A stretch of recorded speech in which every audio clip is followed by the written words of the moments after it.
Good morning students. पिछले class में हमने पढ़ा था इंटीग्रेशन में मेथड ऑफ सब्स्टिट्यूशन स्टार्ट किए थे, ठीक है। तो उस इंटीग्रेशन का जो मेथड है, मेथड ऑफ सब्स्टिट्यूशन, उसमें आप जो भी बनाए होंगे उसका जो प्रॉब्लम होगा आप हमें बताएंगे, फिर मैं उसको सॉल्व करूंगा, ठीक है। फिलहाल हम लोग मेथड ऑफ सब्स्टिट्यूशन की क्लास को ही आगे बढ़ाएंगे। इसमें एक दो तरीका और अलग अलग है, एक दो टाइप का क्वेश्चन और अलग अलग है, उसको थोड़ा सा देख लेते हैं। जैसे एक एग्जांपल है sin qx dx, इसका हमें इंटीग्रेशन करना है, ठीक है। तो पिछले वीडियो में हमने जो देखा था उस क्वेश्चन में क्या होता था, एक टर्म, दो टर्म होते थे, उसमें एक दूसरे का डिफरेंशिएशन होता ही होता था। क्या होता था, एक जो टर्म था वो दूसरे का डिफरेंशिएशन होता ही था, ठीक। लेकिन इसमें एक ही टर्म है, ये किसका डिफरेंशिएशन है मुझे नहीं पता है। तो यहाँ एक कंसेप्ट है सम विषम, इवन ऑड वाली बात आएगी। Even odd even odd even, कुछ भी चलेगा, ठीक है। तो इसमें क्या होता है, जिसमें ऑड पावर होता है ना उसको हम लोग चेंज करेंगे। क्या करेंगे, जिसका पावर ऑड होगा उसको हम लोग चेंज करेंगे। चेंज कैसे करेंगे, इसमें से एक को घटा देंगे, -1 पावर कर देंगे। तो क्या होगा, इधर जो बचेगा वो ऑलरेडी इवन हो जाएगा और इधर पावर 1 बचेगा। इधर पावर क्या बचेगा, 1 बचेगा। तो जिसके पावर में ऑड होगा, क्या होगा, जिसके पावर में ऑड होगा, ऑड इवन पता है ना, वो भी नहीं पता। इवन का मतलब होता है जो 2 से डिवाइड हो, ऑड का मतलब होता है जो 2 से डिवाइड ना हो, ठीक है। तो जिसमें ऑड पावर होगा उसको हम लोग अलग करेंगे। भाई अलग करना है, क्या अलग करना है, तो एक पावर कम कर देना, एक पावर को अलग कर लेंगे तो ऑलरेडी एक ये इवन पावर हमारा बच जाएगा। तो आइए, ये जो साइन की है इसका पावर 3 है, ऑड है कि इवन है, ऑड है। तो इसको क्या करना है, एक को अलग कर देना है। एक पावर को हम जैसे ही इसमें से अलग करेंगे तो ये हमारा क्या बच जाएगा, sine square x into sine x। तो जब भी सिंगल टर्म मिले, क्या बोले, जब भी सिंगल टर्म मिले तो सबसे पहला काम करना है उसका पावर देखना है कि ऑड है या इवन है। इवन है तो फिर दूसरे तरीके से वो बनेगा, इसमें आने की जरूरत नहीं है। यदि ऑड पावर है, यदि ऑड पावर है तो क्या करना है, उसमें से एक को हटा देना है, एक टर्म को हटा देना है, तो बाकी जो बचेगा वो एक इवन में आ जाएगा, ठीक है। इसके बाद दूसरा कंसेप्ट है एक छोटा सा, कि ऑड पावर तो था, अब देखना है इस टाइप के क्वेश्चन में ऑड पावर में ट्रिगोनोमेट्री का कोई भी टर्म होगा उसको हम लोग साइन कॉस के रूप में लिख लेंगे। क्या करेंगे, ट्रिगोनोमेट्री का कोई भी टर्म होगा उसको हम लोग साइन कॉस के रूप में लिख लेंगे। साइन कॉस थीटा ऑलरेडी तो रहेगा ही रहेगा। यदि कहीं पे कॉसेक नजर आता है तो आपने पढ़ा है कि कॉसेक इक्वल टू होता है 1/sin। यदि सेक थीटा नजर आता है तो इसको हम लोग लिखेंगे 1/cos। यदि tan थीटा नजर आता है तो इसको हम लोग लिखेंगे sin थीटा/cos थीटा। यदि cot थीटा नजर आता है तो इसको हम लोग लिखेंगे cos थीटा/sin थीटा। तो इस तरीके से ये जो 6 ट्रिगोनोमेट्रिकल रेशियोज हैं, ये 6 किसी न किसी तरीके से साइन कॉस के रूप में आ ही जाएंगे। तो जब भी ऑड पावर होगा तो उसका जो फंक्शन होगा वो हमेशा साइन कॉस के रूप में होना चाहिए। यदि दूसरा कोई है तो आप उसे इस सब में से किसी का यूज करके साइन कॉस में चेंज करेंगे। और दूसरी बात कि ये जो हम लोग ऑड इवन कर रहे हैं ये अलग कर दिए, तो साइन को अलग किया ना, साइन के पावर में ऑड था तो कॉस को मानेंगे। क्या करेंगे, साइन को अलग किया तो कॉस को मानेंगे, और कॉस को अलग करेंगे तो साइन को मानेंगे। इसी में रहता कि कॉस का पावर 5x dx, कॉस का पावर 5 है तो 5 यहाँ ऑड है, फिर क्या करते, इसमें से एक को बेचारे को हटा देते, ये 4 को पावर एक साथ रहता और एक वाला अलग हो जाता, ठीक है। 4 को वाला एक साथ रहता और एक को हमारा अलग हो जाता। तो cos को अलग किए तो यहाँ पे लेट साइन लिखते, क्योंकि मेथड ऑफ सब्स्टिट्यूशन पढ़ रहे हैं तो इसमें आपको सब्स्टिट्यूट करना पड़ेगा और एक टर्म को मानना पड़ेगा और जिस टर्म को आप मानेंगे उसको डिफरेंशिएट करना पड़ेगा। ये 100% है। इस बात को आप गांठ बांध के याद कर लीजिए कि जब भी हम कुछ मानेंगे मेथड ऑफ सब्स्टिट्यूशन वाले चैप्टर में इंटीग्रेशन में, तो क्या करना होगा कि जो हम माने हैं उसको हमको डिफरेंशिएट करना होगा, चाहे कुछ भी हो जाए। ठीक है, क्या बोला मैं कि जो हम मानेंगे उसको आपको डिफरेंशिएट हर हाल में करना होगा। आप डिफरेंशिएट कैसे करेंगे, किस रेस्पेक्ट में करेंगे, कौन सा फॉर्मूला लगेगा, यदि आपको नहीं पता है तो प्लीज प्लीज प्लीज हमारे डिफरेंशिएशन के वीडियोस को आप देखते रहे। जब तक आप इंटीग्रेशन पढ़ेंगे हर हाल में आपको डिफरेंशिएशन को लेकर के चलना पड़ेगा। विदाउट डिफरेंशिएशन आप इंटीग्रेशन नहीं पढ़ सकते, बिल्कुल भी नहीं पढ़ सकते, कुछ भी समझ में नहीं आएगा।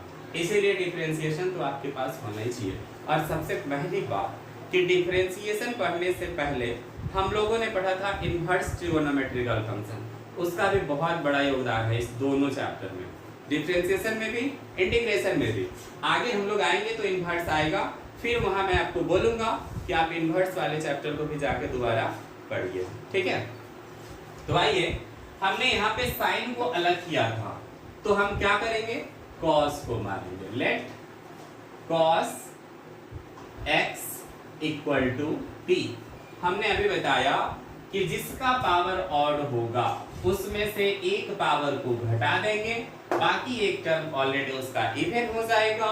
और दूसरी याद रखने वाली बात, यदि साइन में अलग किए हैं तो कॉस को मानेंगे, यदि कॉस में अलग किए हैं तो साइन को मानेंगे। ठीक है, मानने के आप कुछ भी मान सकते हैं, A B C D F G H I J Z कुछ भी।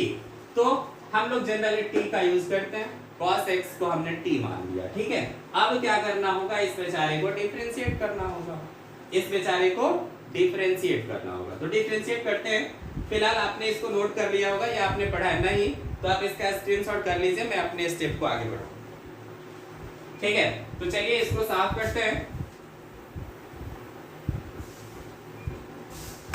तो cos x को t माने हैं तो इसको डिफरेंशिएट विथ रेस्पेक्ट टू क्या करेंगे, x। क्यों x करेंगे भाई, यहाँ पे dx है, यहाँ पे dy होता तो विथ रेस्पेक्ट टू y करते, यहाँ पे dz होता तो विथ रेस्पेक्ट टू z करते। जिस टर्म में वो डिफाइन होता है उसी के रेस्पेक्ट में हम लोग डिफरेंशिएट करेंगे। तो cos का हो जाएगा minus sin x dt by dx। By cross multiplication ये sin x dx equal to हो जाएगा minus dt। sin x dx equal to हो जाएगा माइनस dt। अब बताइए कि इसमें cos तो है नहीं और हम cos मान दिए हैं, तो फिर क्या करना होगा, यहाँ भी 10th के फॉर्मूला का आपको यूज करना होगा। 1 sin स्क्वायर को 1 माइनस cos स्क्वायर आपको लिखना ही पड़ेगा। यदि यहाँ cos को अलग करेंगे, पावर 4 है, स्क्वायर का स्क्वायर करेंगे, फिर स्क्वायर वाले में इस फॉर्मूला का यूज करेंगे, फिर हम आगे बढ़ेंगे। ठीक है, तो 1 माइनस कॉस को हमने t माना है, t square, sin x dx minus dt है, तो यहाँ पे माइनस dt, माइनस से जैसे ही मल्टीप्लाई करेंगे तो ये हमारा हो जाएगा t स्क्वायर माइनस 1। जो माइनस था वो प्लस हो जाएगा और जो प्लस था वो माइनस हो जाएगा, माइनस से मल्टीप्लाई करने के बाद। अब क्या करेंगे, अलग अलग करेंगे टर्म को, माइनस 1 dt, ये t स्क्वायर का हो जाएगा t का पावर 3/3 और dt का हो जाएगा t और प्लस c। अब क्या करेंगे, हमारा तो खत्म हो गया, यहीं पे इंटीग्रेशन बचा नहीं, ये हमारा आंसर हो जाना चाहिए, लेकिन नहीं होगा। क्यों नहीं होगा, तो मैं बार बार आपको बताता हूँ कि जिस टर्म में हमारा ये डिफाइन है उसे टर्म में आंसर होगा। तो यहाँ x था और यहाँ t आ गया, t में आंसर होगा नहीं, कभी नहीं होगा। फिर क्या करना होगा, हमें t का वैल्यू पुट करना होगा। क्या करना होगा, t का वैल्यू पुट करना होगा। कहाँ से t का वैल्यू पुट करेंगे, तो जहां से हम इसको मानेंगे, तो t के जगह पे cos डाल देंगे, cos qx/3 minus cos x plus c। यहाँ तक कोई दिक्कत, और इवन सारा क्लियर। ठीक है, तो इन सारी बातों को याद रखेंगे और इस टाइप के क्वेश्चन को लेकर के आप आगे बढ़ सकते हैं, ये आराम से आपका बन जाएगा। ठीक है, चलिए इसका स्क्रीनशॉट करिए, फिर हम लोग अभी आगे चलेंगे।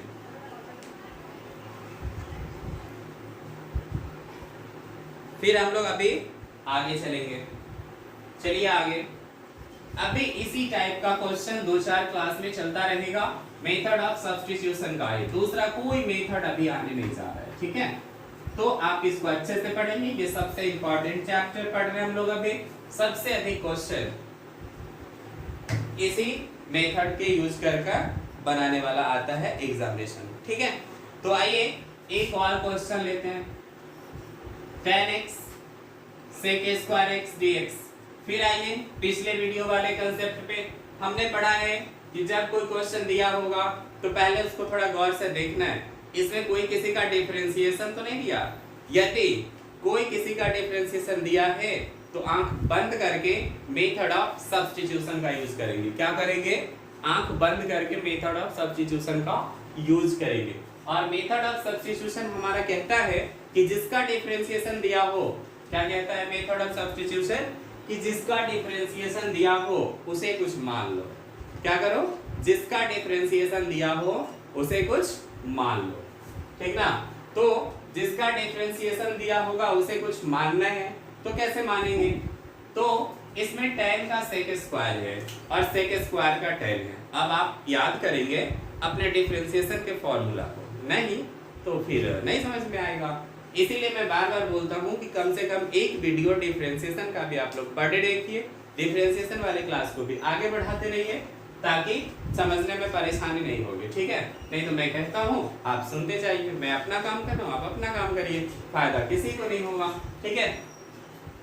तो sec स्क्वायर का tan x तो नहीं होता है जहां तक मुझे याद है, लेकिन tan x का sec स्क्वायर होता है। तो हम लोग क्या करेंगे? tan x को t मानेंगे, tan x को t मानेंगे। tan x को t मान लिया, अब क्या करेंगे? डिफरेंशिएट करेंगे। किसके रेस्पेक्ट में? x के रेस्पेक्ट में। काहे कि यहाँ dx दिया है। मैं बार बार बोलता हूँ कि आप हर स्टेप में कॉल ढूंढिए मैथ में, क्यों होगा ऐसा, हम x के रेस्पेक्ट में क्यों करेंगे, tan को ही क्यों मानेंगे, तो अपने आप में क्यों ढूंढेंगे ना, तो मैथ आपका बेस्ट होता चला जाएगा। ये हो जाएगा tan x का होता है sec square dt by dx, इसके नीचे 1 by cross multiplication sec square dx equal to dt, sec स्क्वायर x dx equal to dt। अब आइए tan को t माने थे, t डाल दिए, sec स्क्वायर dx की जगह पे dt है, dt डाल दिए। अब इसका डायरेक्ट हो जाएगा t का पावर 2/2 प्लस c, और आपने t माना था tan को, tan डाल देंगे बाई 2, ये हमारा आंसर हो जाएगा, ठीक है। कोई परेशानी नहीं है। चलिए एक दो और दूसरा क्वेश्चन लेके देखते हैं। एक क्वेश्चन है integration root under cot x into cosec square x dx, ठीक है। जब भी इनटू में इंटीग्रेशन में क्वेश्चन आएगा उसके लिए एक अलग मेथड है, तो उसमें कंडीशन होता है, जब बाय पार्ट्स हम लोग पढ़ेंगे आगे तब वो आएगा। फिलहाल ये दोनों ट्रिगोनोमेट्रिकल है, आगे जो पढ़ना है उसमें दोनों फंक्शन अलग अलग टर्म के होते हैं, अलजेब्राइक ट्रिगोनोमेट्रिकल, लॉगरिथमिक ट्रिगोनोमेट्रिकल, जो भी होगा आगे पढ़ेंगे हम लोग। फिलहाल जो हम लोग कर रहे हैं इसमें दोनों ट्रिगोनोमेट्रिकल है, और आपको देखना है कि कोई किसी न किसी का डिफरेंशिएशन है 100%। यदि आपको याद है तब, नहीं याद है तो कोई बात नहीं है, तो कोई किसी न किसी का क्या है? डिफरेंशिएशन है। तो आपको देखना है इसमें दो ही टर्म है, या तो cot है नहीं तो cosec स्क्वायर x है। क्या क्या है? cot है नहीं तो फिर cosec स्क्वायर x है। तो आपको सोचना है कि cot का cosec स्क्वायर होता है या cosec स्क्वायर x का cot x होता है। तो जरा आप सोच लीजिए कि किसका डिफरेंशिएशन क्या होता है। यदि आपको पता है तब, नहीं पता है तो कोई जबरदस्ती नहीं है, ठीक है। मत देखिए डिफरेंशिएशन का वीडियो, मेरा काम है बोलना, मैं बार बार बोलता हूँ कि आप डिफरेंशिएशन का एक वीडियो पढ़े जरूर देखिए। जब तक हम लोग इंटीग्रेशन पढ़ रहे हैं, जब नहीं यूज होगा मैं खुद बोल दूंगा छोड़ दीजिए, आप छोड़ दीजिए, ठीक है। तो आइए क्या करते हैं हम लोग, इसको आगे बढ़ाते हैं। cot x को t मानेंगे क्योंकि cot का माइनस cosec स्क्वायर होता है, माइनस से कोई फर्क नहीं पड़ता, हम बाहर कर लेंगे उसको, ठीक है। तो cot x equal to t square, या t ही मानते हैं, रूट में रहेगा देखा जाएगा। इसको डिफरेंशिएट करेंगे with respect to x। cot x का क्या होता है? Minus cosec square x dt by dx। एक चीज को गांठ बांध लीजिए, जिसका डिफरेंशिएशन दिया है उसको t मानना पड़ेगा, और जिसको आप माने उसको डिफरेंशिएट आपको करना पड़ेगा। अब ये हो जाएगा cosec square x dx equal to minus dt। इस बेचारे को उधर भेज दिए, क्यों? क्योंकि माइनस टर्म हमारे क्वेश्चन में नहीं था, ठीक ना। तो cosec स्क्वायर x dx की जगह पे हम लोग डाल लेंगे माइनस dt और रूट में जो कॉट है उसके जगह पे t। तो हमने बताया है कि इस रूट वाले को हम लोग 1/2 पावर करके लिख सकते हैं। ये माइनस बाहर हो जाएगा, फिर x के पावर n से बन जाएगा, तो n+1 बाई n+1+c। कोई दिक्कत नहीं है। t का पावर 1/2 + 1, नीचे भी होगा 1/2 + 1। अब आइए इसको आगे बढ़ाएंगे, ये हो जाएगा माइनस t का पावर 3/2, नीचे भी 3/2 होगा, तो इसको उलट दे रहे हैं, 2/3 हो गया। अब क्या करना है, फिर वही काम, t का वैल्यू डाल देना है -2/3 cot का पावर 3/2x + c। तो ये हमारा आंसर हो जाएगा। तो जब भी आप क्वेश्चन देखेंगे दोनों ट्रिगोनोमेट्रिकल फंक्शन होगा तो निश्चित रूप से एक दूसरे का डिफरेंशिएशन होगा। क्या होगा? एक दूसरे का डिफरेंशिएशन होगा, ठीक है। और जिसका डिफरेंशिएशन होगा उसको आप t मानेंगे, डेरिवेट करेंगे, डिफरेंशिएट करेंगे उसको, उसमें वैल्यू पुट करेंगे, आपका स्टेप आगे बढ़ेगा और आसानी से ये क्वेश्चन आपका बन जाएगा, ठीक है। और एक चीज मैं बता दूं, आप सोचते होंगे कि ये वीडियोस जो है 15 मिनट 16 मिनट का है, 20 मिनट का, 18 मिनट का, तो इतना कम का क्यों है भाई? तो इतना ही चीज पढ़ने में ऑफलाइन क्लास में क्या होगा, आपका 1 घंटे लगना एकदम तय है। क्योंकि जितने भी बच्चे होंगे 20 25 30, जो मैं बोलता हूँ स्क्रीनशॉट करिए, वो क्या करेंगे बच्चे, वो क्या करेंगे, सबको नोट करेंगे, ठीक है। और नोट करते समय सबका स्पीड सेम नहीं होता, कोई जल्दी नोट करता है, कोई तेजी से नोट करता है। तो हम लोग क्या करेंगे, जब ऑफलाइन क्लास लेंगे तो सबको साथ लेके चलेंगे ना, तो सब जब नोट करेगा तो उसमें टाइम लगेगा, ठीक है। यहाँ नोट नहीं करना पड़ रहा है साथ साथ, इसीलिए इतना कम समय लगता है। नहीं तो मैं ये गारंटी देता हूँ, आप कहीं पढ़ेंगे तो जो ये 17 मिनट 18 मिनट 20 मिनट के वीडियो में हम लोग पढ़ रहे हैं, वही चीज आप ऑफलाइन में 1 घंटे की क्लास में पढ़ेंगे, ठीक है। तो आप ऐसे भी करके देखिए ना, मन है तो आप वीडियो को रोक रोक करके देखिए और स्टेप बाय स्टेप लिखिए, फिर रोकिए, उस सारे को नोट करिए कॉपी पे, फिर आगे बढ़िए, तब देखिए आपका 1 घंटा लगता है कि नहीं लगता है। तो एज ए क्लास टाइमिंग आप एक टाइमिंग बना लीजिए कि उस टाइम में हमें इस क्लास में वीडियो देखना है, उस टाइम में बैठ के कॉपी कलम लेके आप देखेंगे, आपको सहूलियत होगी, ये बन जाएगा, ठीक है।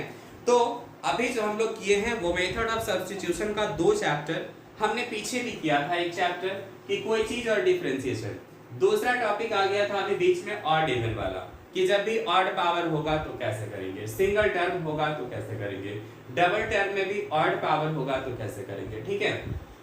तो इतना तक हमारा कांसेप्ट क्लियर है। पहले इसका स्क्रीनशॉट कर लीजिए, फिर बात करते हैं, ठीक है। तो अब क्या करना है, अभी जो 2-3 चैप्टर हमने किया, हम लोग केसी सिन्हा को फॉलो कर रहे हैं। एक्सरसाइज 19.3 तक आपने किया था, आज आपका होमवर्क है 19.4 एंड 19.5। इस दोनों में काफी कम क्वेश्चन है, 16-20 करके ऐसे क्वेश्चन होगा, आप जाके बनाएंगे, दोनों चैप्टर बन जाएगा। हाँ, होमवर्क बनाने के लिए कम से कम 2 से 3 घंटे आपको मैथ को देने पड़ेंगे, नहीं तो भाई कुछ नहीं होने को, ठीक ना। तो कम से कम 2 से 3 घंटे आप मैथ को देंगे, फिर भी वहां कोई दिक्कत होगा, जो भी कंफ्यूजन होगा, प्लीज आप कमेंट बॉक्स में एक्सरसाइज नंबर, क्वेश्चन नंबर हमें लिख के बताइए, मैं उसको अवश्य बना करके सेंड कर दूंगा, ठीक है। या आप हमारे साथ टेलीग्राम चैनल पे आइए, नहीं तो हमारा फेसबुक पेज है उस पे आइए, या हमारे यूट्यूब चैनल पे आइए, या हमारे व्हाट्सएप नंबर पे आप सेंड करिए। मतलब किसी भी माध्यम से आप अपनी पढ़ाई को कंटिन्यू करिए, मैं गारंटी देता हूँ मैथ में कहीं से भी कोई परेशानी नहीं होगी, ठीक है। तो चलिए आप इसको बना के आइए, मिलते हैं नेक्स्ट वीडियोस में। Thank you.